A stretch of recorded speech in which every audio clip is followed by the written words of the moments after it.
Assalamualaikum warahmatullahi wabarakatuh. Kembali lagi dengan saya Mas Alan di channel siaran cerita mistis. Untuk kisah kali ini masih melanjutkan dari kisah yang sebelumnya, yaitu kisah yang berjudul Tumbal Pengantin Perawan Kebaya Putih. Sebelum kita masuk ke ceritanya, jangan lupa untuk like, comment, subscribe channel ini dan nyalakan juga lonceng notifikasinya agar tidak ketinggalan cerita-cerita dari channel ini. Dan seperti apa ceritanya? Mari kita dengarkan.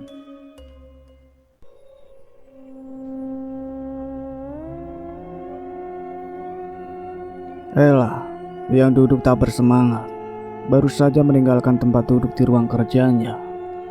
Hadirnya Raffi yang mirip patung hidup sedikit membuatnya mengurangi kesedihan. Raffi, rengek Ella yang berlinang air mata menghampiri Raffi. Ia harus menengadah hanya untuk menatap wajah Raffi. Namun ketimbang dirinya, tampaknya Raffi jauh lebih terpukul atas kehilangan Ucup. Aku akan ngantar kamu ke klinik sebelum mengantarmu kuliah, serga Raffi. Tak sangat apalagi seberisik biasa. Ella menggeleng.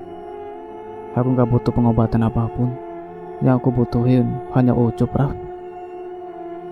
Ella, tegas Raffi dengan nada tinggi dan menatap marah Ella. Tolong katakan kepadaku. Kamu hanya pura-pura gak tahu. Tolong katakan kepadaku kalau sebenarnya kalian masih saling berkomunikasi. Kalian masih bisa bertemu. Namun karena suatu hal aku gak diberitahu, ucap Ella terseduh-seduh. Raffi yang jadi ikut menangis berangsur memeluk Ella. Aku bahkan kehilangan kemampuan indigoku. Sejak hari itu, aku sudah tidak bisa mendengar suara aneh apapun, termasuk suara Ucup. Aku mau Ucup, Raff. Aku beneran mau Ucup, ucap Ella, makin meraung-raung seiring kedua tangannya yang mengepal memukul-mukul asal tubuh Raffi. Aku juga mau Ucup, apalagi sejak kecil kami bersama terus. Berat Raffi menolak ajakan Ella yang mengajaknya kembali ke hutan tua. Kalian tidak boleh pisah. Siapa tahu pas kamu ikut ke sana lagi, kamu bisa dengar suara Ucup. Iya, aku tahu. Orang-orang Opa Elias dan warga sana masih jaga-jaga di sana. Masalahnya yang bisa dengar suara Ucup hanya kamu, Raff. Ayo, kita coba. Mohon Ella yang memang sampai memaksa. Kedua tangannya menggenggam erat kedua tangan Raffi hingga mereka tak lagi berpelukan. Aku memang sangat takut berharap, apalagi sebenarnya hampir setiap hari aku ke sana. Namun, lama itu juga aku tetap tidak bisa melihat apapun, mendengar suaranya. Meski sampai saat ini aku masih bertanya-tanya. Saat Ucup ditarik naik dan sebelum pohon itu menghilang, darah siapa yang menjelma menjadi gerimis untuk kita? Sedangkan menurut warga, meski biasanya ada tumbal sepasang perjaka, pohonnya tidak sampai ikut menghilang. Ucap Raffi yang merasa kehilangan Ucup. Danu berikut pohon yang menyekap masih menjadi teka-teki, termasuk juga mengenai gerimis darah itu darah apa. Benarkah itu darah Ucup dan juga Danu, atau darah lain? Raffi dan Ella yang memutuskan pergi akhirnya bertemu dengan Rani. Namun keduanya langsung menyikapi Rani dengan dingin, sebab keduanya menganggap hilangnya Ucup masih karena tumbal pesugihan yang dilakukan orang tua Rani. Terlebih Opa Elias saja bilang, siapa yang melakukan tumbal pesugihan? Siapa yang harus berkorban? Kita sudah tidak ada urusan, tegas Raffi terus merangkul Ella. Raffi memperlakukan Ella layaknya apa yang selama ini Ucup lakukan. Selama Ucup tidak ada, Raffi bermaksud menjaga Ella untuk Ucup. Jasad papaku hilang, serga Rani ketika Raffi membantu Ella masuk mobil. Raffi memang memboyong Ella masuk ke dalam mobilnya. Ella ia bantu duduk di tempat duduk tengah sebelah kanan. Aku mohon, tolong aku, karena aku gak paham dengan hal seperti ini. Andai kalian menyarankan agar aku pergi ke Habib atau sejenisnya, jujur saja, Aku beneran sudah gak punya uang. Ini saja aku sengaja cari kerja. Di rumah, mamaku yang sering histeris ketakutan. Aku tinggal sendirian di kamar, karena aku memang harus kerja. Ucap Rani sengaja berkeluh kesah. Alih-alih iba, apa yang Rani katakan justru membuat Raffi muak. Bukannya gak iba, apalagi gak punya hati. Karena jika kalian yang melakukan tumbal pesugihan saja mengeluh begitu, apa kabar dengan korban kalian yang enggak tahu apa-apa? Yang di rumah sakit jiwa, yang sakit-sakitan dan tubuhnya hanya tinggal tulang, yang sudah bangkrut, yang sudah meninggal, termasuk Ucup, teman kami. Marahnya. Kami kesulitan. Kami berduka karena kesalahan orang lain. Harusnya kamu lebih bisa berpikir bijak. Harusnya kamu bisa lebih berpikir lebih dewasa. Jangan sampai kamu malah mengikuti jejak orang tua kamu. Raffi masih marah-marah. Jika kamu masih kesulitan uang, kamu gak memungkinkan buat bekerja. Jual apapun yang kamu punya. Pekerja yang bisa kamu lakukan di rumah. Lanjut Raffi sebelum menutup pintu mobilnya. Rani ditinggal begitu saja. Tentu semua yang Raffi katakan benar. Rani sungguh tidak menyalahkannya, namun Rani tetap tidak bisa untuk tidak sakit hati. Apalagi kini saja Rani sudah merasa sangat putus asa. Andai aku kaya, pasti aku gak akan dimaki-maki, apalagi diabaikan seperti tadi, batin Rani sambil menghapus air matanya, kemudian buru-buru pergi dari sana. Namun ketika Rani tak sengaja menoleh ke depan, di mana salah satu rumah makan raja ada di sana, Rani tak sengaja melihat sosok papanya. Itu papa. Ternyata papa ada di sana. Serga Rani sengaja buru-buru menghampiri. Rani menyeberang sambil terus memastikan kanan kiri maupun sang papa, yang dari tampangnya mirip orang linglung. Tatapan kosong, wajah pucat gelap tanpa ekspresi. Akan tetapi ketika Rani sampai di depan puing-puing rumah makan milik orang tuanya, di sana tidak ada siapa-siapa. Malah tak lama kemudian ada beberapa petugas kebersihan yang hendak membersihkan rumah makan. Mereka berdalih diutus kontraktor ruko lantaran ruko tersebut akan dipakai penyewa lain. Asli, tadi itu aku yakin papa. Masa iya papa masih jadi arwah penasaran? Ini terus aku harus minta bantuan ke siapa? Pikir Rani sambil menatap bingung suasana di sana. Namun sekali lagi ia justru mendapati sosok papanya ada di area dapur. Pak Dadang menatapnya dengan tatapan kosong. Hanya saja bisa Rani pastikan hanya dirinya yang bisa melihat itu. Di tempat berbeda, di kursi kayu depan kolam ikan koi yang disertai air mancur, Adi terdiam melamun. Menghilangnya Ucup membuat hidup seorang Adi tak kalah hancur. Sebab karena itu juga dirinya dicap sebagai penjahat. Seorang gadis memakai seragam biru putih dan rambut panjangnya dikuncir dua menggunakan pita merah tanpa mengawasi Adi dari kejauhan. Jangan berisik Den, Adi masih sakit, ucap ART di rumah Adi.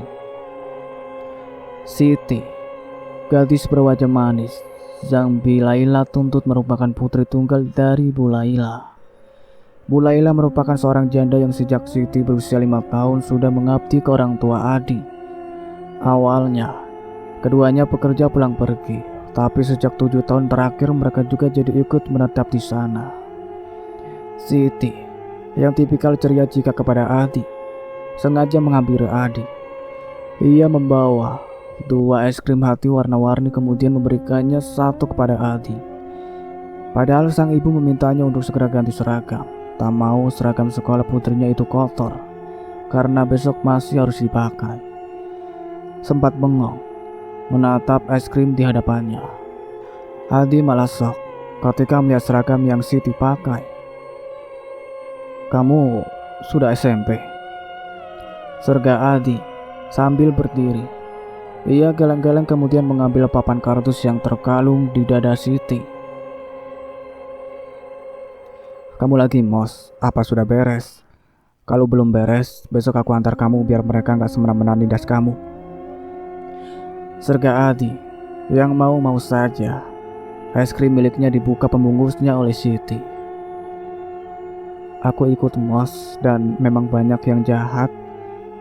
Liris Siti benar-benar lembut manis. Memangnya kamu sekolah di mana? Cari sekolah yang bagus dan aman saja, tegas Adi, langsung emosional.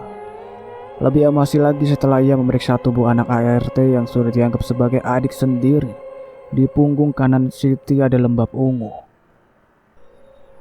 Itu kemarin aku telat baris, terus sama kakak pembinanya punggung situ diinjek-injek, katanya buat hukuman agar yang lain bisa lebih disiplin, cerita Siti.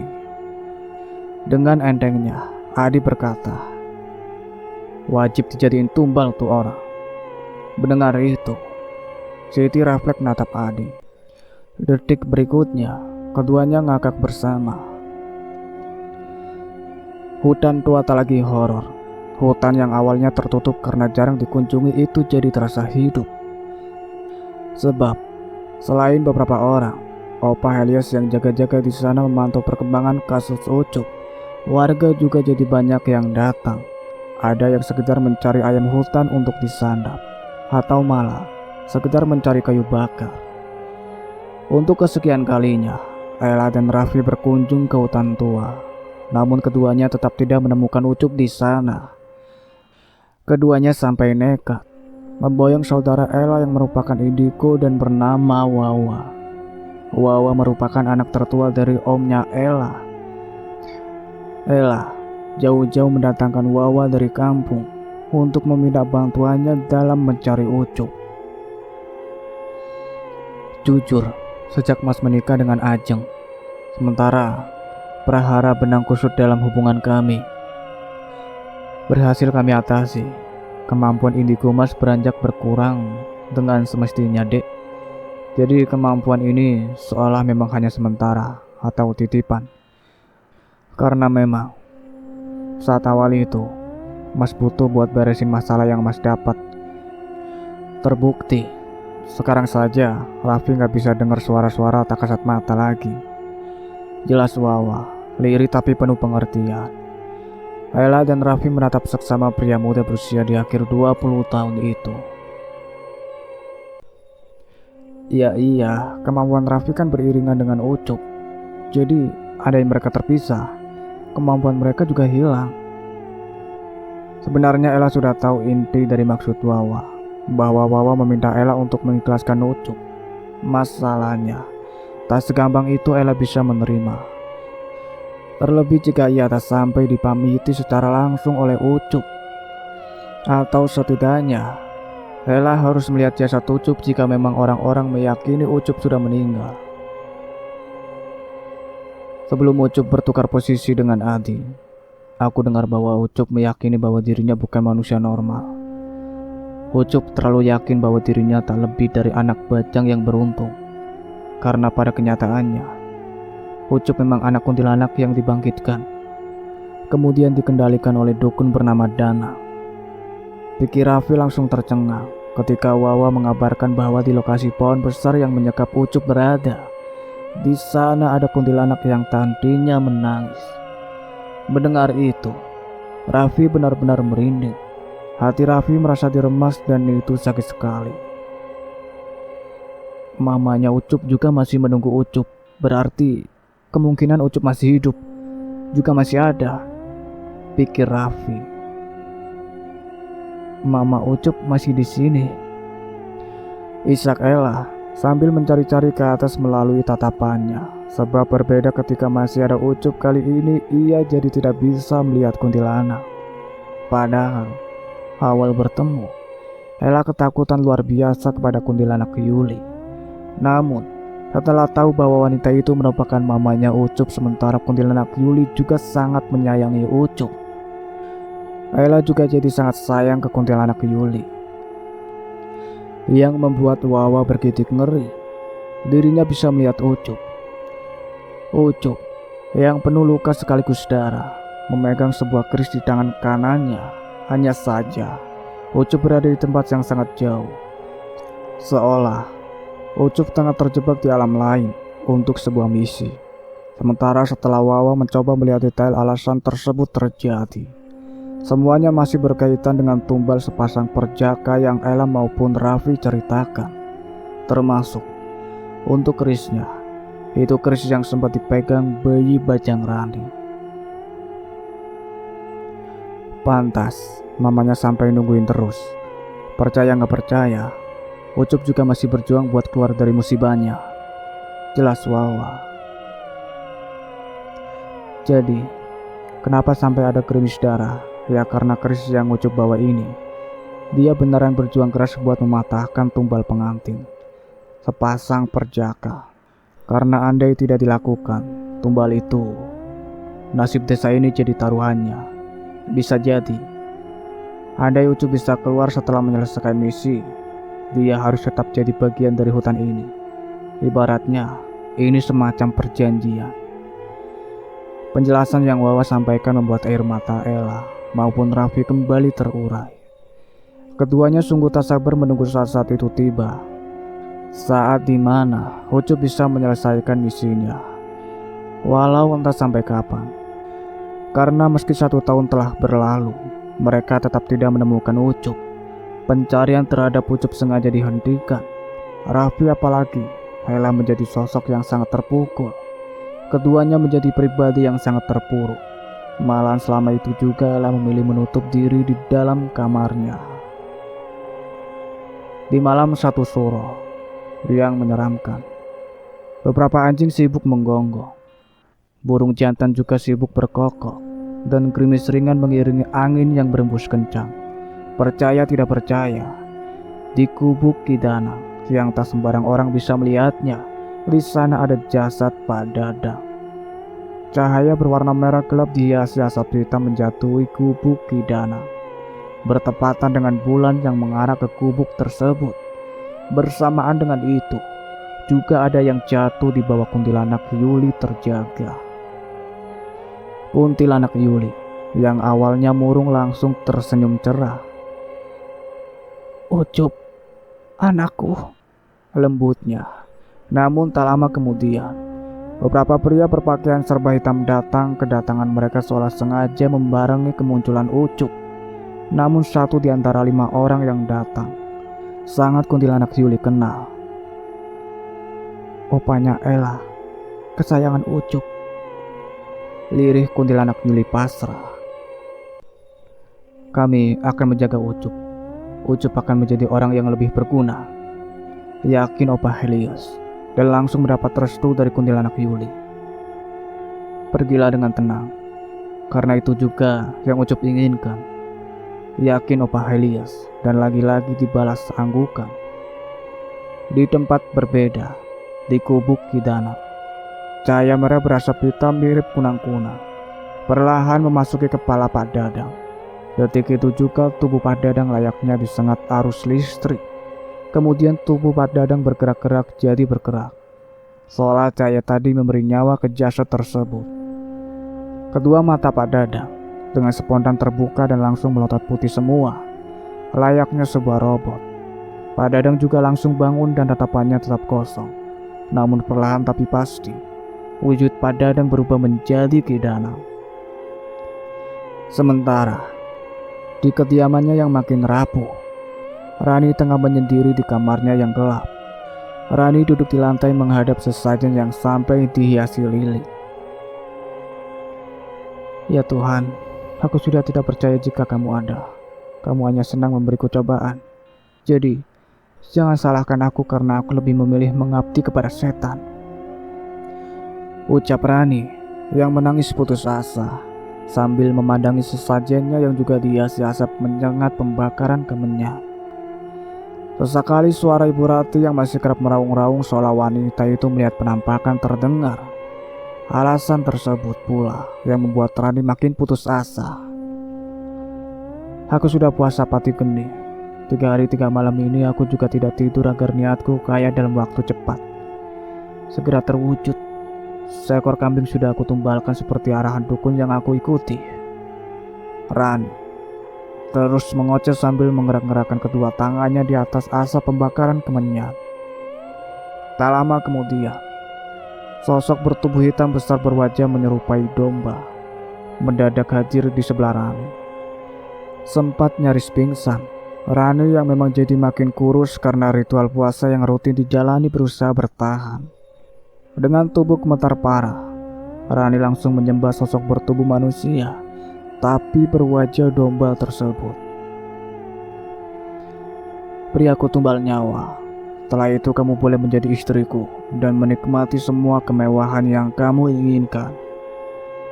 Namun setelah kamu menjadi istriku, siapapun yang nanti menjadi suamimu, atau setidaknya siapapun yang bersenggama denganmu, dia akan mati menjadi tumbal untukku. Yang mana makin banyak laki-laki yang bersenggama denganmu, makin banyak juga keuntungan yang kamu dapatkan. Tegas si laki-laki berkepala kambing di hadapan Rani. Wah, batin Rani langsung terlena. Apalagi tumbalnya amat sangat sederhana, tidak harus perawan atau malah perjaka. Sepanjang Rani dipeliharakan, dari kamar sebelah Ibu Rati makin heboh meraung-raung. Ternyata sebenarnya Ibu Rati tengah dikepung oleh sosok pria bertubuh tegap tapi berkepala kambing. Jumlah sosok tersebut ada 7, sedangkan alasan Ibu Rati histeris karena memang ketakutan. Bagaimana jika aku menumbalkan mamaku saja? Tawar Rani tanpa pikir panjang. Ia tersenyum manis pada sosok yang awalnya membuatnya gemetaran ketakutan. Namun sejak tahu sosok tersebut akan memberinya kekayaan penuh kemudahan, Rani jadi melakukannya dengan manis, seolah sosok tersebut merupakan Raffi. Bisa, namun setelah itu kamu harus buru-buru memberikanku tumbal yang lain, karena mamamu itu kotor. Dia hanya menjadi bukti pengabdianmu kepadaku, ucap sosok tersebut. Meski bukan diterima sebagai tumbal, Rani berpikir itu bukan masalah. Apalagi ketimbang ada tapi merepotkannya, lebih baik mama seperti Ibu Rati memang mati saja. Beri aku tumbal yang tidak kotor, bukan harus perawan, perjaka, maupun bayi. Minimal dia tidak pernah terlibat ilmu hitam. Meski di benak Rani sudah langsung dihiasi gawan dan juga sang istri yang akan ia tumbalkan, Rani tetap berkata, "Handai tumbal yang aku berikan kurang berkenan, tolong sampaikan saja biar aku tahu. Karena aku hanya orang awam yang tak tahu calon tumbalku masih suci atau tidak bagimu." Wanita hamil dan suaminya yang sedang kamu bayangkan itu cocok untuk dijadikan tumbal, ucap sosok berkepala kambing tersebut. Detik itu juga Rani tercengang. Tak menyangka jika calon suami gaibnya itu bisa tahu isi pikirannya. Lebih tercengang lagi karena sosok tersebut juga menyinggung Raffi.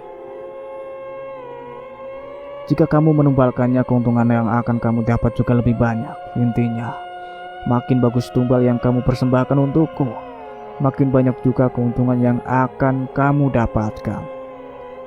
Tegas pria berkepala kambing di hadapan Rani. Ternyata intinya sama saja, cuman yang itu gak minta secara gampang. Tetap lumayan buat sekalian balas dendam ke kawan dan ibu kos buntelan kentut itu, pikir Rani, yang juga mendadak ingin menumbalkan Ella juga. Keinginan sekaligus rencana yang langsung membuatnya diam-diam tersenyum manis. Keesokan harinya, Rani mengabarkan kematian Ibu Rati kepada tetangga. Rani sungguh menjadikan sang mama sebagai wujud baktinya kepada si sosok berkepala kambing. Layaknya korban tumbal ASI, Ibu Rati juga hanya mati nyawanya saja. Arwahnya belum pergi dan dipaksa menyerap setiap harta tetangga sebanyak-banyaknya. Malamnya, Rani sengaja menghubungi Gawan. Rani menggoda-goda Gawan melalui pub seksi yang ia kirimkan.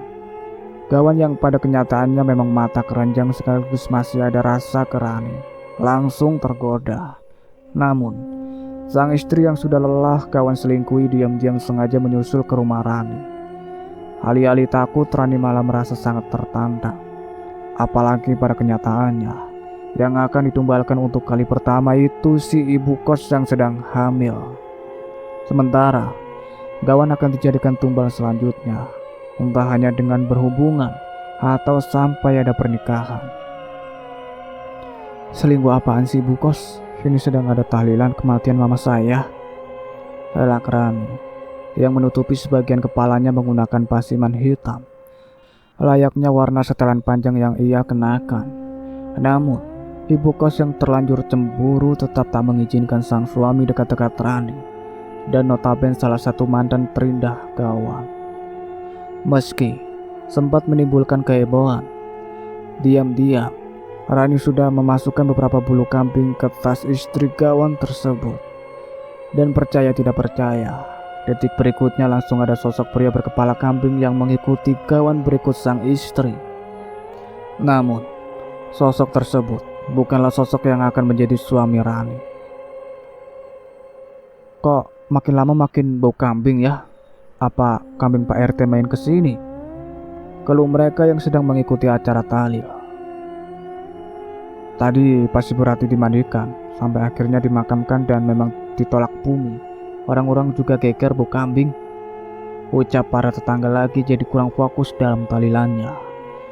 Rani yang mendengar itu jadi curiga. Jangan-jangan efek tumbal pesugihan dengan kambing. Rumahnya jadi bau kambing, termasuk juga jasad dari yang menjadi tumbalnya. Terlepas dari semuanya, kematian Ibu Rati juga ditolak bumi. Usut punya usut. Setelah kembali dicek oleh Ustadz yang mengawal pemakaman, ternyata karena tali pocong Ibu Rati belum dilepas semua. Terbukti, setelah tali pocongnya dilepas, Ibu Rati bisa dikebumikan. Meski tak lama setelah para pelayat meninggalkan makam Ibu Rati, makam tersebut berakhir meledak dan terbelah. Sampai di rumah, Gawan dibuat ketar-ketir sekaligus ketakutan. Sebab sang istri yang baru masuk kamar mendadak mirip orang kerasukan. Ibu Rati sibuk mencekik lehernya sendiri di tengah kedua matanya yang terus melotot ke atas. Tolong istri saya!" teriak Gawan, sibuk mencari bantuan. Namun, dari semua orang yang datang masuk ke dalam kamar tetap tidak ada yang bisa menolong. Doa bersama yang diadakan dadakan sambil menahan ketakutan juga tetap tidak berpengaruh. 5 tahun setelah Ucup ditemukan, usia Raffi, Ella, dan juga Ucup sudah menginjak 26 tahun. Namun ketiganya belum pernah benar-benar bertemu. Ucup yang sudah berhasil lolos dari sekapan makhluk gaib penunggu pohon memang diamankan oleh Opa Helios, seakan tetapi Ucup masih merahasiakan keberadaannya. Awalnya, Ucup sibuk menjalani latihan menggunakan senjata. Ucup digembleng latihan bela diri. Segala latihan fisik juga Ucup jalani hingga tubuhnya yang awalnya sudah cukup matang menjadi semakin matang sekaligus kekar.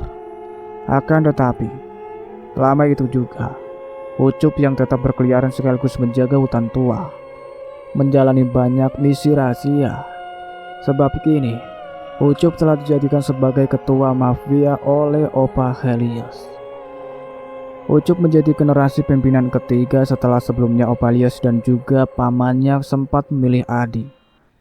Akan tetapi, pada kenyataannya fisik tekad sekaligus keberanian Ucup memang jauh lebih tinggi ketimbang Adi. Level keberanian Ucup sudah setara dengan Opa Helios maupun pamannya. Kini saja Ucup sengaja bertemu ke rumah mewah. Tampang misterius membuat setiap mata yang melihatnya bergidik takut. Rumah mewah bernuansa hitam putih yang Ucup datangi merupakan rumah Rani. Tumbal pesugihan yang Rani jalani membuatnya menjadi kaya raya. Rani juga makin cantik karena kemewahannya. Ucup, dia datang ke sini. Sumpah, demi apapun Ucup gagah banget, batin Rani. Benar-benar kegirangan menatap pria bertopi hitam yang menatapnya dengan sangat dingin. Mata Rani menatap penuh kagum tubuh Ucup yang sangat kekar memakai jaket kulit hitam. Ucup masih dibiarkan berdiri di teras rumah Rani yang lantainya saja merupakan marmer mahal. Namun, baru saja Rani mengajaknya masuk. Ayo Ucup, masuk. Kamu tahu rumahku dari mana? Kenapa baru main sekarang? Hangat Rani sambil mengadang mesra tangan kanan Ucup yang amat sangat terasa kokoh. Hingga yang ada, sebagai wanita normal yang haus kasih sayang, Rani jadi ingin menempel terus ke Ucup. Hai, ucap Rani, sengaja menyapa di tengah dadanya yang jadi berbunga-bunga, menatap antusias pria gagah dan misterius di hadapannya. Karena Ucup tak kunjung merespon dan malah terus menatapnya tajam, Rani sengaja mengangkat sedikit demi sedikit tangan kanannya untuk hai kepada Ucup. Berani kamu mengusik Raffi apalagi Ella? Semua yang kamu punya aku pastikan hangus. Lirih Ucup seiring ia yang mundur meski mata sipitnya masih menatap tajam kedua mata Rani. Rani yang awalnya ceria seketika langsung jadi judes. Rani menatap marah Ucup yang juga masih menatapnya dengan tatapan tajam, seolah layaknya apa yang baru saja Ucup tegaskan, pria itu masih memberinya peringatan tegas. Kini alasan Ucup menatap Rani tajam karena melalui tatapan matanya tersebut Ucup melihat pesugihan berbeda yang Rani jalani. Pesugihan yang menjadikan Ibu Rati sebagai jembatan. Kemudian tentu si ibu kos dan juga kawan yang terlanjur membuat Rani sakit hati. Intinya, selama 5 tahun terakhir Rani sengaja mengorbankan orang-orang yang sudah membuatnya sakit hati sebagai tumbal pokoknya. Sisanya, Rani menjerat laki-laki biasa yang mudah diperdaya untuk dinikahi atau sekedar diajak menjalani hubungan seksualnya. Namun, setelah hubungan itu benar-benar mati, si pria langsung mati menjadi tumbal. Masalahnya, Raffi dan Ella juga menjadi target Rani sejak awal. Andai benteng keduanya tidak kuat, dan itu doa-doa dari Opa Elias berikut sokongan dari pesantren, pasti keduanya juga sudah bablas menjadi bagian dari tumbalannya. Aroma kambing begitu kuat di sana. Selain Ucup yang juga bisa melihat para korban tumbal. Karena di rumah Rani yang sangat besar jauh dari keramaian, para korban seolah dipaksa menjadi pondasi rumahnya. Ini peringatan pertama sekaligus terakhir dariku. Jadi, andai kamu terus membiarkan suami kambingmu mengusik Ella, siap-siap saja. Kembali ke masa lalumu, aku bahkan tak segan membantumu menjadi kambing. Tegas Ucup yang bergegas dari sana. Rani melepas kepergian Ucup seiring dunianya yang seolah berputar lebih lambat. Ia yang masih saja memuja fisik sekaligus sikap dingin Ucup dan baginya sangat menantang untuk ditaklukkan. Lagi-lagi patah hati. Ucup pergi dengan motor gedenya setelah menerobos seorang satpam yang berjaga di depan gerbang. Ucup melakukannya tanpa sedikit pun menoleh atau setidaknya melirik ke Rani, seolah sekedar sedikit tertarik ke Rani saja. Ucup tidak.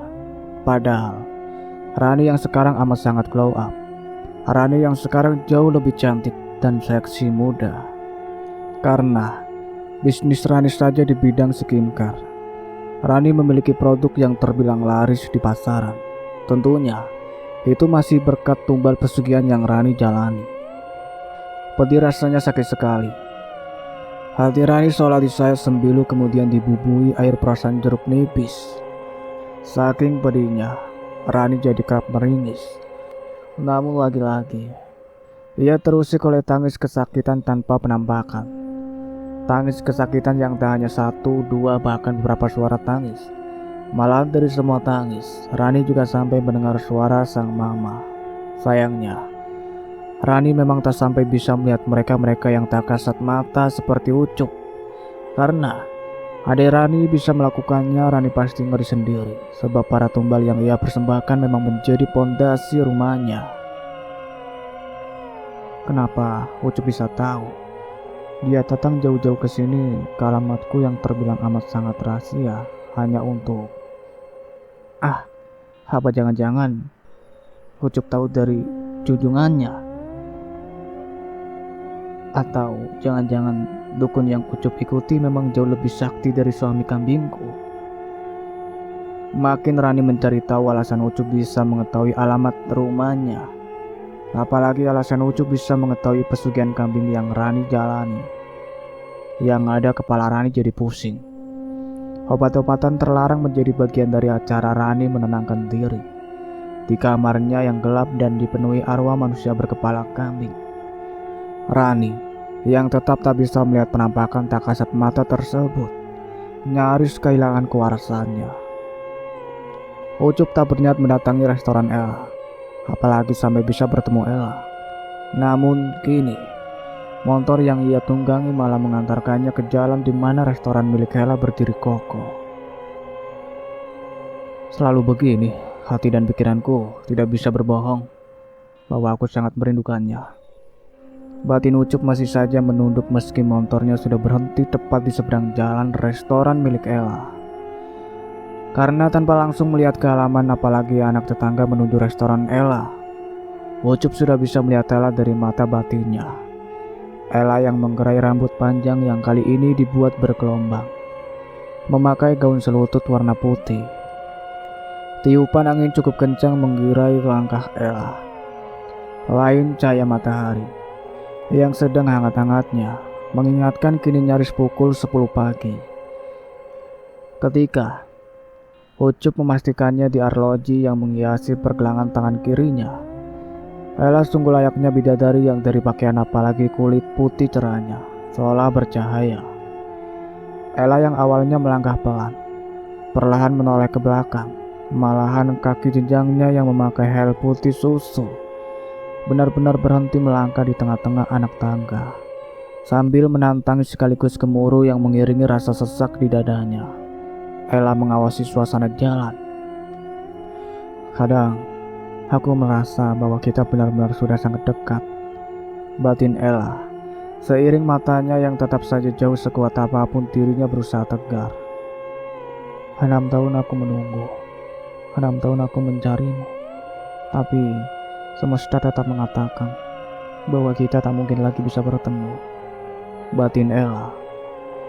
Dari mobil sedan putihnya, Raffi yang awalnya memperhatikan Ella dari balik kemudi berangsur turun, layaknya setelah kehilangan Ucup.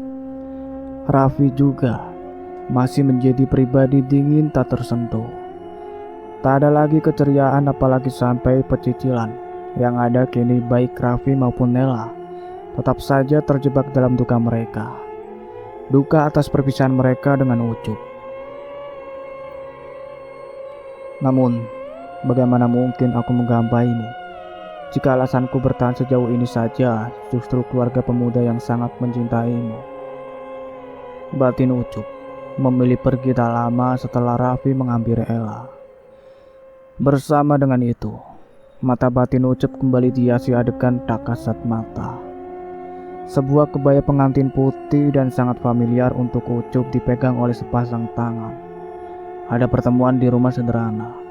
Ada wanita muda cantik yang awalnya duduk di sebelah pemuda bertampang pas-pasan, tapi rambutnya dipirang. Hanya saja, suara dari adegan tersebut mendadak bisa Raffi dengarkan. Nanti kamu pakai kebaya pengantin ini ya, ucup si ibu-ibu berias menor yang membawa kebaya pengantin warna putih. Bersamaan dengan itu, Raffi juga mendengar suara muntah-muntahan khas seorang pria. Bagaimana menurutmu, kebaya pengantinnya bagus kan? Mana warnanya putih gini, cocok dengan warna kulitmu. Iya bu, bagus banget, aku suka. Bagus apaan sih yang? Memangnya kamu gak nyium aromanya? Seanjir bikin mual gitu. Kamu gak nyium?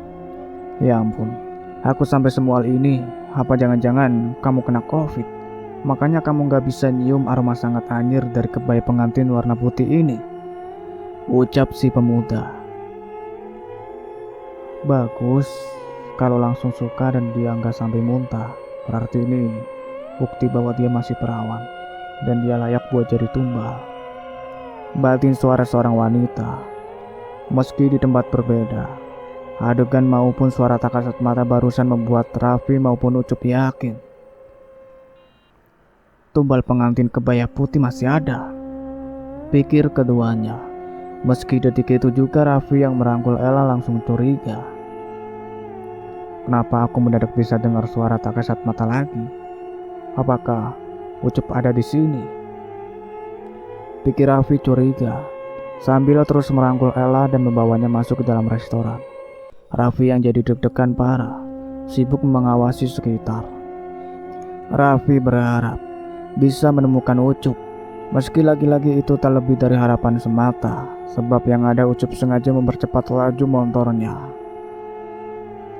Sepertinya aku tahu tempatnya, serga Ucup masih berbicara dalam hati. Kau telah dengan sengaja melukaiku, maka setelah ini tugas dan semua tanggung jawab keamanan di hutan ini berpindah kepadamu. Jadi, jika kamu sampai lalai, orang-orang terdekatmu lah yang akan menanggungnya. Ucap sang pohon besar dan amat sangat Ucup ingat. Alasan yang juga membuat Ucup terikat sumpah bahwa seumur hidup Ucup dirinya akan mengemban tanggung jawab mengamankan hutan tua. Aku sanggup memastikan hutan ini aman asal tidak ada lagi tumbal, apalagi tumbal nyawa manusia di muka bumi ini. Namun, mengenai definisi lalai, itu bagaimana? Sementara saat aku masih kecil saja, di hutan ini banyak kezaliman. Mereka memanfaatkan hutan ini untuk memperdalam ilmu hitam. Kepala anak-anak tak berdosa mereka penggal. Darah ada di mana-mana, dan aku bahkan menjadi bagiannya.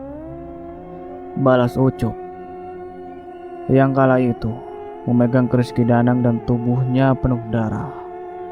Jadi, alasan ada gerimis darah tak lama setelah Ucup menghilang bersama pohon raksasa memang karena Ucup langsung melakukan serangan balik. Iya, Danang. Mereka memperdalam ilmu hitam di hutan ini atas dasar persetujuanku, karena aku juga menikmati persembahan tumbal darinya. Ucap pohon raksasa yang memang seorang perempuan tua, tubuhnya yang berupa pohon sudah ditusuk-tusuk oleh Ucup. Mendengar balasan tersebut, saat itu juga Ucup merenung mengenai teror di hutan tua dan semua korbannya nyaris anak laki-laki. Sementara yang Ucup ketahui dan memang mengalami sendiri, sang pohon raksasa berwajah nenek-nenek juga meminta tumbalnya merupakan sepasang perjaka. Aku menolak pertumbalan, apapun alasannya, tegas Ucup. Kemudian dan tanpa pikir panjang memanjat pohon tersebut. Saat itu, di alam lain yang gelap penuh kabut hitam, Ucup mempertaruhkan nyawanya untuk mengalahkan sang pohon raksasa. Sementara kini, setelah terbebas dari sandera sekaligus kutukan pohon raksasa, lagi-lagi Ucup langsung bergerak cepat untuk menyudahi kezaliman di hutan tua. Sebab, di mata batin Ucup yang jadi makin tajam, Ucup melihat praktik tumbal pengantin perawan kebaya putih. Kenapa masih kebaya putih? Bukankah kebaya itu sudah aku bakar? Pikir Ucup, masih mengemudikan motornya dengan kecepatan penuh. Ucup sungguh tengah berpacu dengan waktu guna segera sampai di gubuk Kidanang. Kebaya pengantin warna putih. Ucup terus memikirkan itu, hingga akhirnya dirinya ingat bahwa jiwa dari kebaya pengantin warna putih sempat dibawa jasad Ria. Bisa jadi saat pemakaman ulang, Ria yang sebelumnya masih memakai kebaya pengantin putih tak sampai dibakar hingga kembali bereaksi. Kidanang yang sekarang dia menempati jasad Pak Danang, karena tampaknya tak beda denganku. Pak Danang dan keturunannya sudah terikat sumpah. Tumbal pesugihan yang mereka jalani membuat mereka terikat sekaligus menjadi budak iblis. Buktinya, Rani saja sampai menjalani ritual pesugihan secara mandiri. Sementara untuk Randy, dia menjadi anggota keluarga yang masih waras, karena pada kenyataannya Randy saja ditumbalkan. Sisanya yaitu Ibu Rati, dia yang sempat menumbalkan banyak nyawa, juga berakhir ditumbalkan oleh anaknya sendiri. Layaknya alasan Pak Dadang meninggal dan terjebak oleh jeratan Asi, yang saat itu menjadi hantu pengantin kebaya putih. Pikir Ucup, masih di perjalanan, di tempat berbeda, di sebuah rumah sederhana. gadis cantik bernama Aini tengah mematut penampilannya. Aini berada di sebuah kamar sederhana yang tempat tidurnya pun berupa kasur busa tanpa dipan. Di sana, ia tengah berdiri di depan cermin rias terbilang kusam karena kurang perawatan. Layaknya ketika Asi menjadi tumbal pengantin perawan. Sebelum memakai kebaya putih, Aini juga sengaja dibawa ke salon. Aini menjalani rias pengantin adat Jawa Tengah. Kini Aini sudah memakai kebaya lengkap dengan kain jari sebagai bawahannya, hingga tampilannya menyerupai penampilan pengantin Jawa pada kebanyakan. Rasanya kok aku seneng banget ya.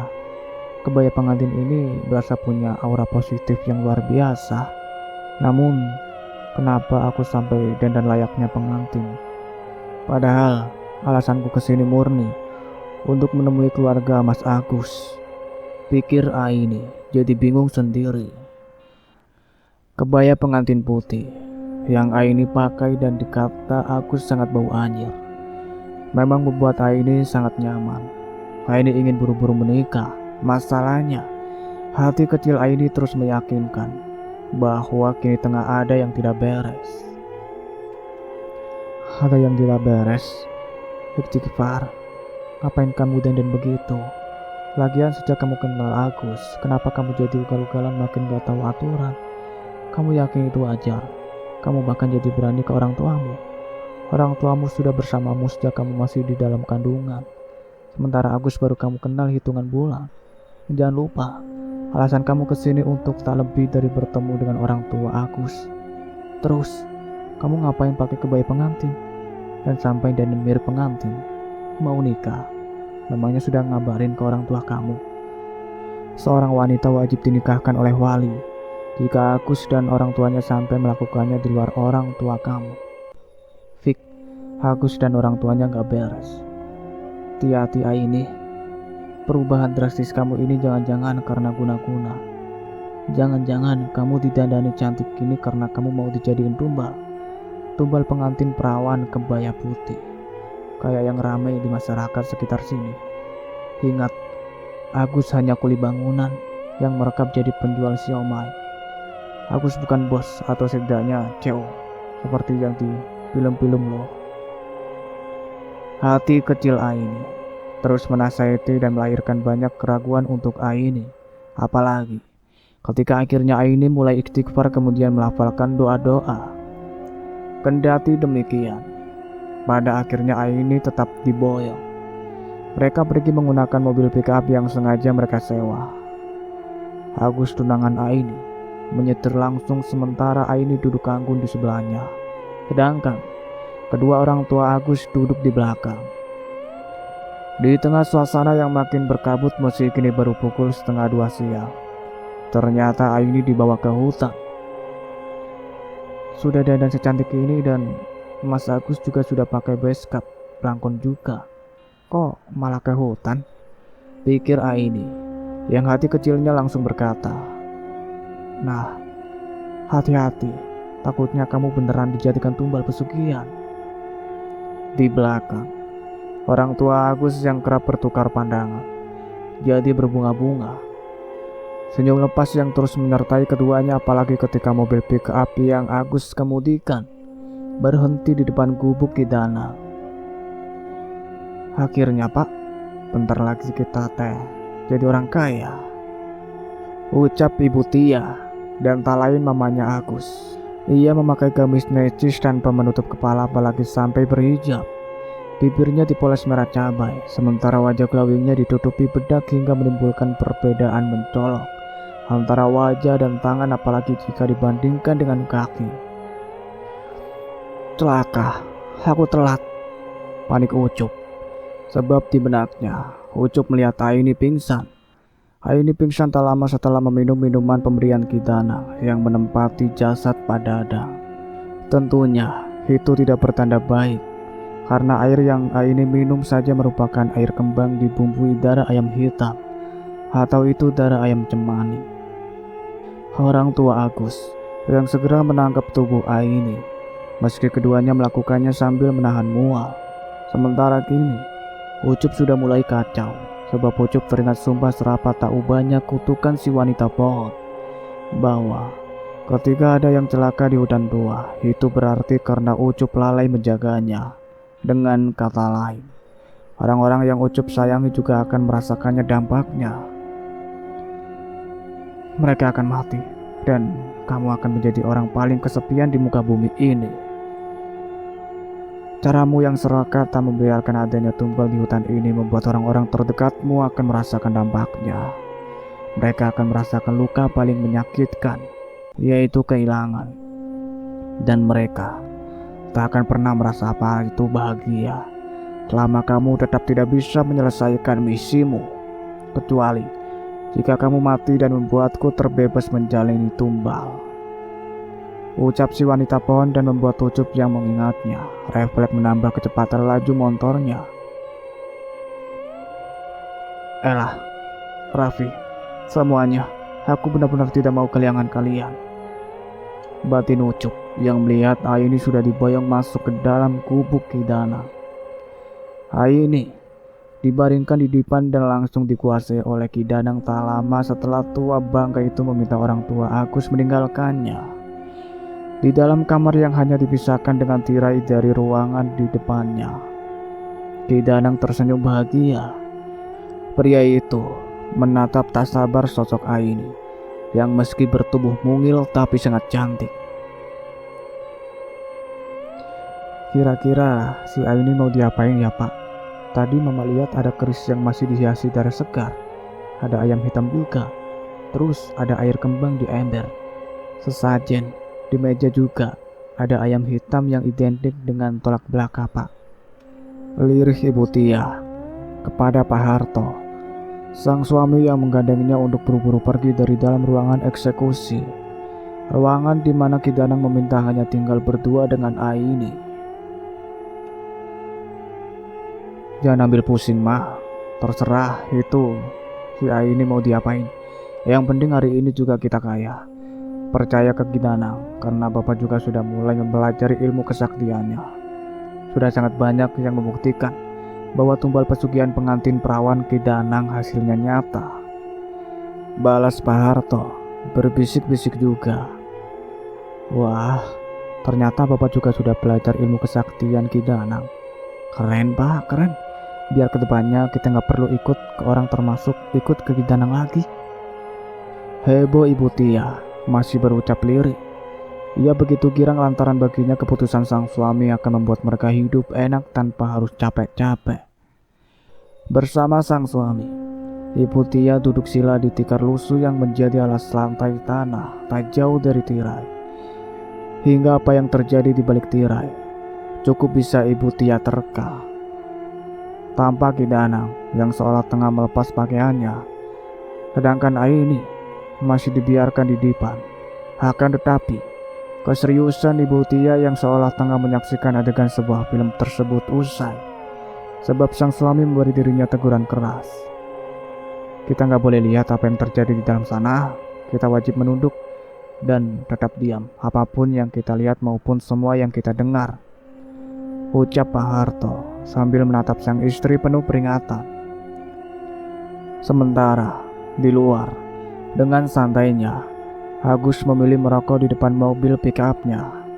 Agus sama sekali tidak peduli dengan apa yang akan terjadi kepada Aini.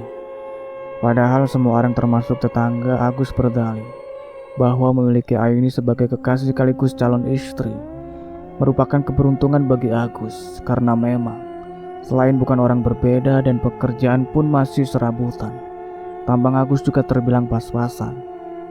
Sampai-sampai ada yang refleks berceletok bahwa Agus memelet atau malah mengguna-guna Aini, hingga Aini jadi mau dengan Agus. Padahal itu memang kenyataannya bahwa alasan Agus bisa dengan mudah menjerat Aini memang tak luput dari guna-guna yang Agus pelajari dari sang bapak. Bangunlah, bangun. Jangan sampai kamu kenapa-kenapa. Aku gak mau kamu dan orang-orangku menanggung akibatnya. Batin Ucup terus berusaha mengajak Aini berkomunikasi melalui suara batinnya.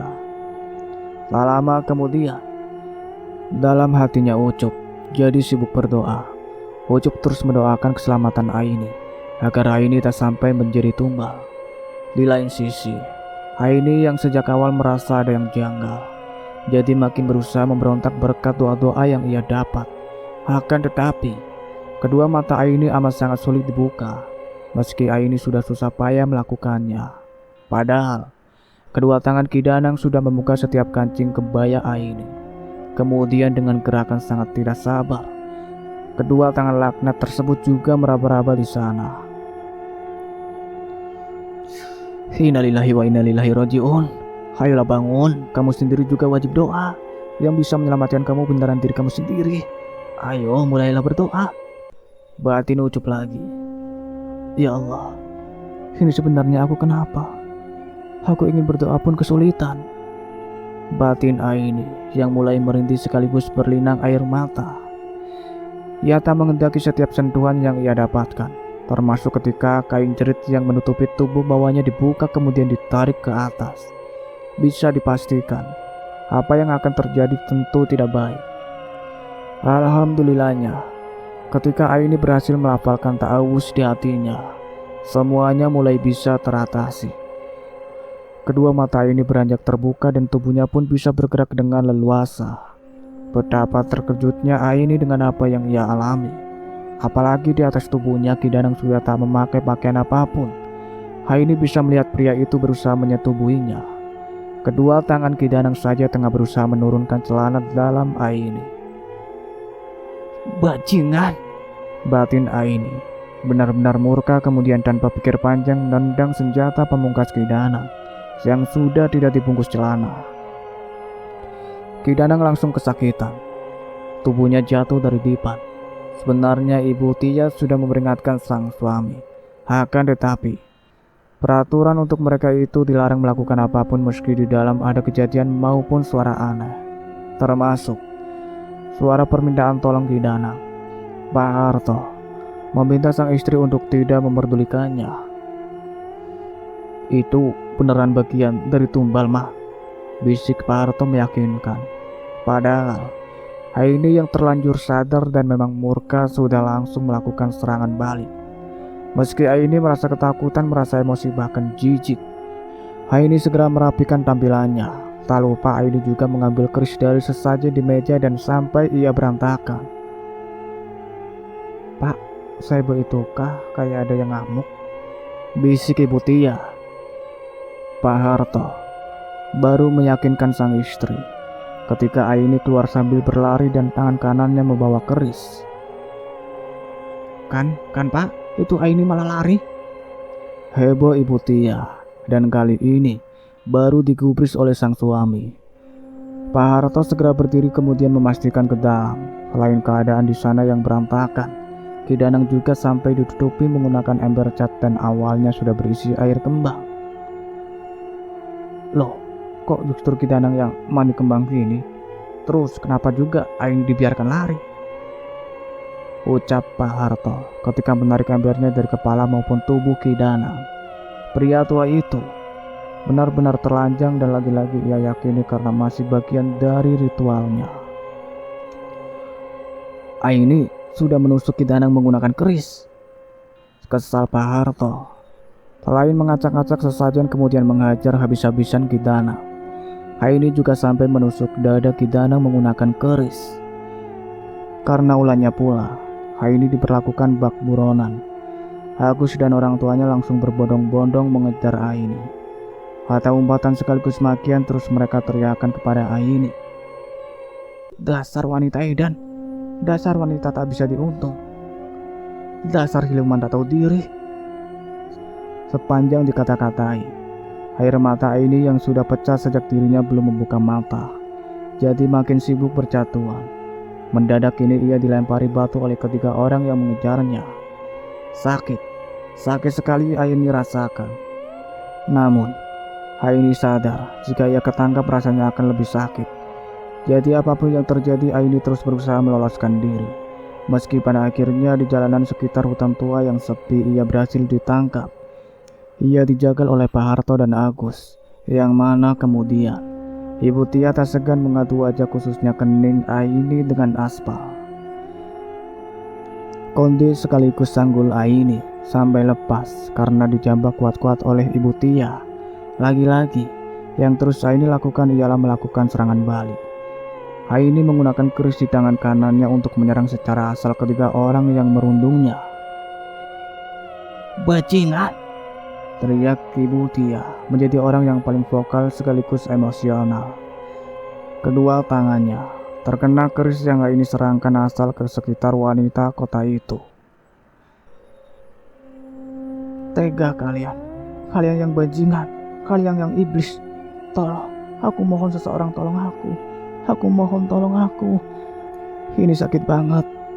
Aku mohon tolong. Aku gak mau mati sia-sia.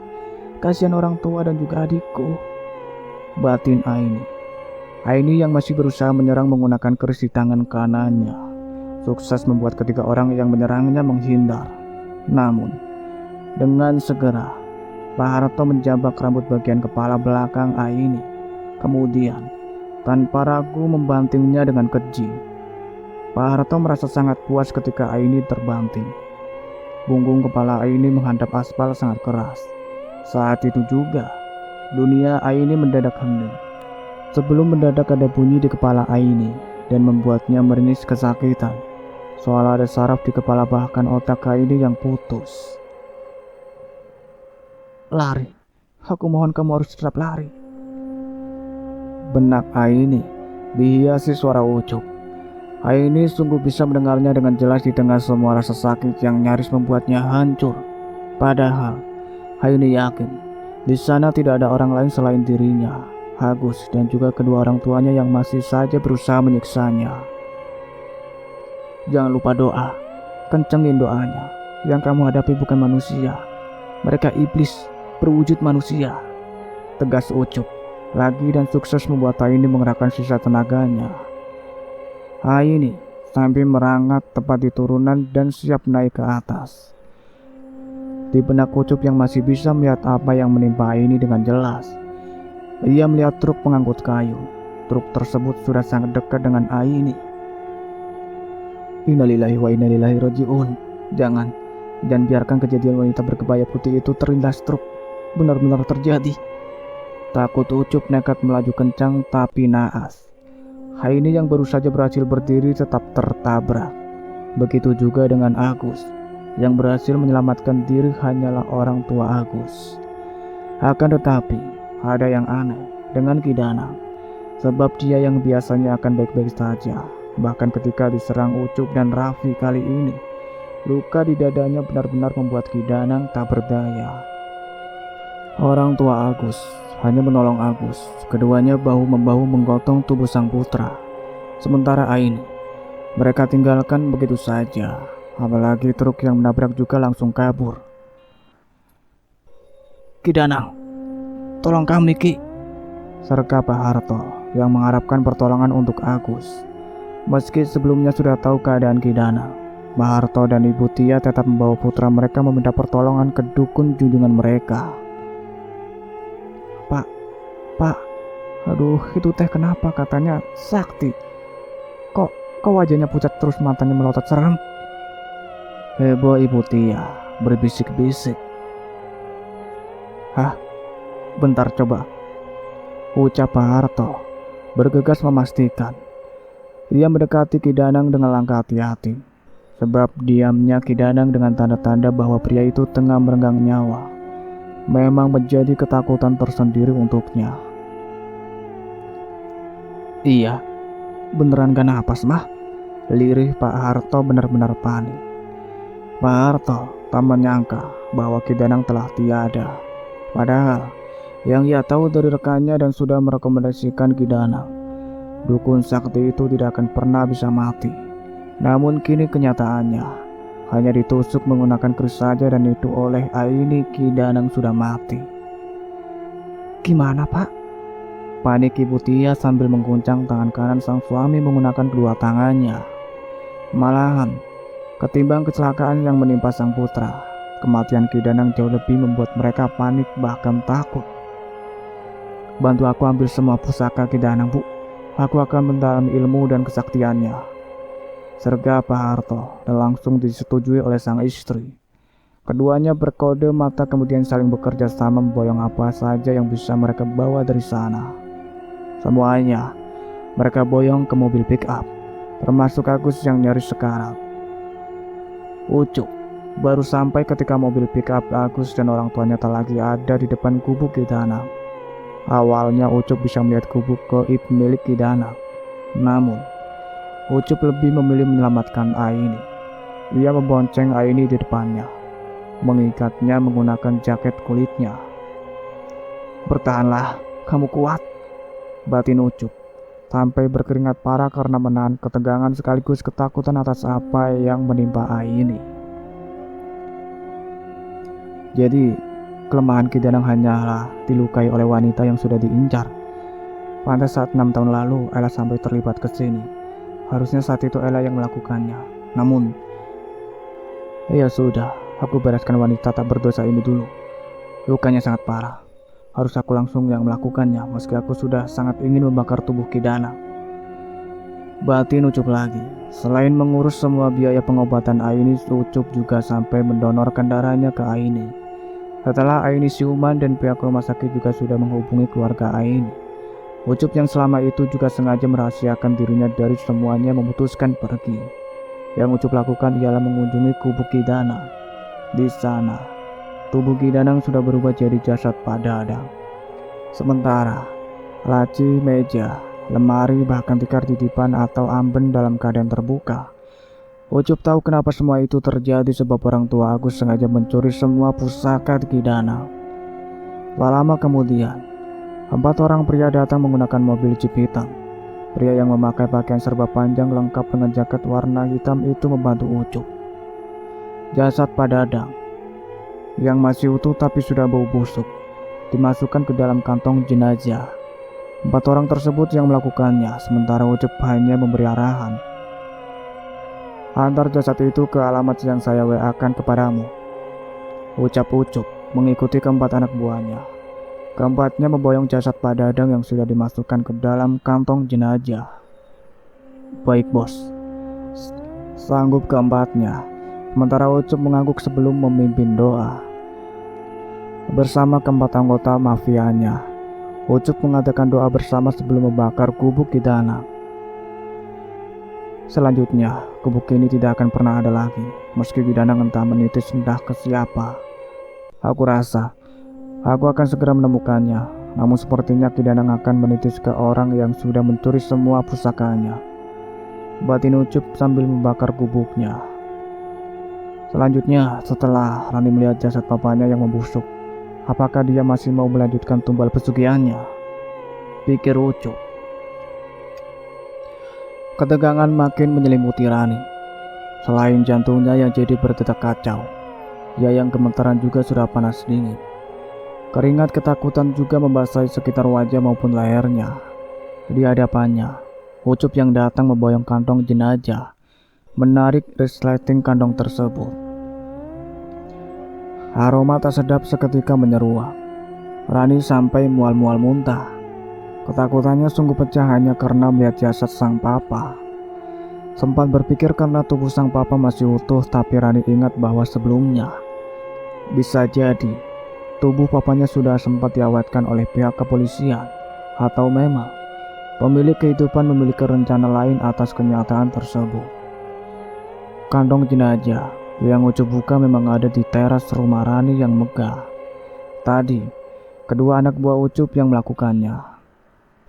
"Masih kamu mau menjalani pesugihan?" Lirik Ucup masih menyikapi Rani dengan sangat dingin. Ucup berharap Rani sadar dan mau menyudahi pesugihan yang dijalani. Apalagi sejauh ini meski sempat menjalani hidup sangat mewah bersama orang tuanya, Rani sekeluarga tidak pernah benar-benar bahagia. Kekhawatiran bahkan ketakutan terus mengiringi setiap hembusan napas mereka.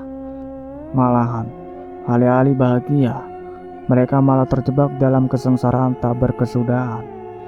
Keserakahan menjadi alasan semua itu ada, sehingga mereka mau-mau saja menyediakan tumbal demi tumbal tanpa pikir panjang.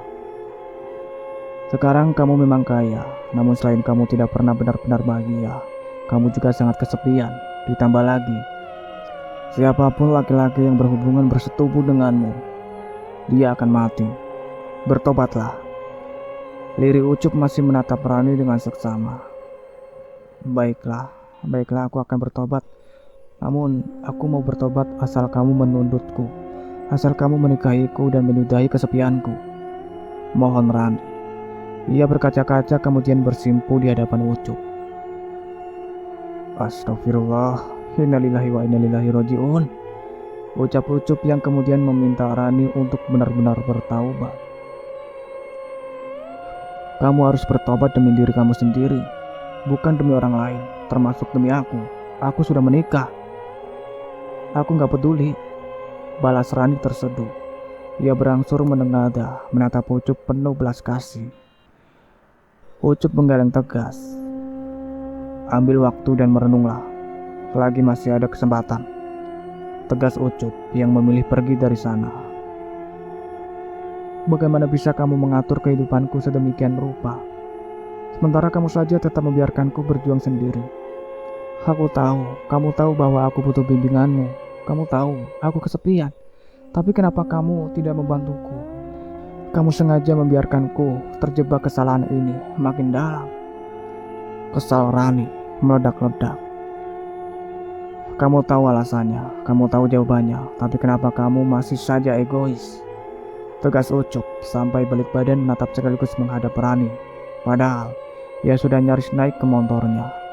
Hatala terdiam sejenak dan menatap Ucup penuh kekecewaan. Kalau begitu, semesta malam ini bersaksi karena kamu yang menyebabkan aku tetap bertahan di pesugihan ini. Akan kubuat siapapun yang kamu cintai celaka. Tegas sembari bertopang pada teras di sebelah kantong jenazah sang papa. Insya Allah, aku masih punya Allah yang akan selalu melindungiku dan juga orang-orang yang aku sayangi. Ucup tetap menyikapi dengan sangat tenang. Jangan lupa, renungkan apa yang kamu lakukan. Pergilah ke pemuka agama, atau kalau memang kamu mau, pergilah ke pesantren. Pelajari ilmu agama lebih dalam lagi agar kamu tidak tersesat. Jangan lupa, doakan orang tua dan juga kakakmu, termasuk juga anakmu. Jangan lupa doakan mereka. Setulus apapun Ucup memperlakukan Rani, wanita modis itu tetap tidak terima. Rani meraung-raung tak lama setelah ditinggal Ucup. Jika memang bukan kamu yang menikah denganku, tolong buat Raffi yang melakukannya. Tangis Rani. Hujan deras mendadak turun. Ucup sampai kehujanan dan membuatnya buru-buru berteduh. Toko bunga menjadi tujuan tak lama setelah ia rela kehujanan, hanya untuk bisa menemukan toko bunga yang masih dibuka. Dia suka serba pink dan purple, hingga pesanku untuknya tetap sama. Meski aku yakin bunga pemberianku akan kembali dibuang seperti yang terjadi selama 6 tahun ini. Minimal bunga ini masih bisa dilihat, hingga aku bisa sedikit mengobati rasa rinduku kepadanya. Pikir Ucup yang memesan buket warna pink berjumlah total dari hari lamanya dirinya meninggalkan Ella. Orang-orang Ucup mengantarkan semua bunga yang jumlahnya sangat banyak itu ke kediaman Ella. ART Ella yang menerimanya sebelum sampai ke Ella langsung baper. Namun, Ella yang memakai piyama kimono warna purple hanya meliriknya sinis. Buket bunga pink dengan bungkusan berwarna purple itu ia kira dari Adi. Masih saja mengirim sebanyak ini, dikiranya aku mau jualan kembang apa gimana? Kalau sampai ada lebah, gimana? Aku sengat, terus badanku bengkak. Cibir Ella liris sambil bersedekap. Wah, Masya Allah, ruang keluarga mendadak full buket mawar lagi. Heboh Hera yang langsung antusias memastikan tak lama setelah diberi kabar oleh beberapa ART-nya. Bahkan lagi-lagi Ella mendapatkan kiriman buket mawar pink dalam jumlah sangat banyak, dan itu dari pengagum misterius Ella. Namun semuanya termasuk Ella begitu yakin bahwa Adi merupakan pengirim bunganya. Jangan dibuang lagi Lola, ucap Ibu Hera wanti-wanti kepada sang putri yang tampak sangat marah. Bibir Ella sampai nyaris menyentuh hidung gadis itu yang mancung. Terserah mama lah, namun andai Adi menagih balasan, ya berarti mama yang balas, ucap Ella. Kok gitu? Bingung Ibu Hera agak shock juga. Ya iya, kan mama yang menikmati bunga kirimannya, ucap Ella endeng. Dia berlalu dari sana sambil terus bersedekap. Padahal dari jauh Ucup rela hujan-hujanan di depan gerbang rumah tetangga Ella. Ucup memandangi jendela kamar Ella yang lampunya masih menyala. Andai Adi sudah menemukan wanita lain selain dirimu, aku pasti maju. Batin Ucup benar-benar tulus. Keesokan harinya, pemakaman Pak Dadang benar-benar penuh drama. Bukan hanya diwarnai hujan deras, angin kencang, dan juga petir. Karena jika tanahnya tidak bisa digali, ketika sudah bisa digali ada saja dramanya. Dari yang banyak kelabang bahkan ular welang. Terakhir setelah sampai sehari bergulat dengan liang lahat, jenazah Pak Dadang tetap ditenggelamkan di makam yang terus mengeluarkan air. Tiba-tiba, belum selesai drama aroma tak sedap dari jasad Pak Dadang. Pelayat yang belum lama pergi malah dikagetkan pada petir yang menyambar makam Pak Dadang. Makam basah itu sampai terbelah dari nisan hingga tengah-tengahnya sampai tuntas. Asap tebal juga keluar dari sana. Sebagian dari mereka yang bertahan turut menemani Ustadz yang memimpin pemakaman, mendoakan Pak Dadang lagi. Sementara Rani yang ada di sana hanya diam meski apa yang terjadi membuatnya ketakutan. Dalam diamnya Rani yakin apa yang menimpa sang papa masih karena tumbal pesugihan yang mereka jalani. Karena sebelumnya ketika pemakaman Ibu Rati pun begitu. Beda jauh dengan pemakaman Randy dan Nasi yang justru sangat mudah. Enggak, aku tetap maju.